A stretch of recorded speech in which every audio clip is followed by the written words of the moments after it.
Bernardo Tavares punya 6 amunisi pencetak gol putaran kedua.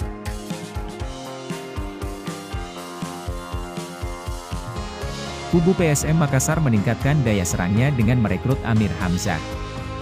Urusan menjebol gawang lawan memang masih menjadi masalah bagi anak asuh Bernardo Tavares sejauh ini. Kehadiran striker berusia 23 tahun ini diharapkan bisa menambah ketajaman lini depan. Apalagi, Amir Hamzah tampil mentereng di Liga Brunei Darussalam. Bersama Rimbastar bukukan 10 gol dan 10 assist dari 11 laga.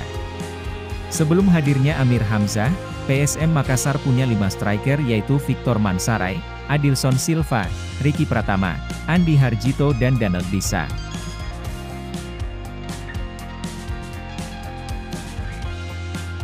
Juru taktik asal Portugal ini mampu mengeluarkan potensi para pemain muda. Pembuktian Amir Hamzah sebagai mesin gol anyar pasukan Ramang tinggal menunggu waktu. Penambahan pemain dalam rangka peningkatan kualitas tim secara keseluruhan. Pelatih merekrut dia, Amir Hamzah, tidak secara cuma-cuma.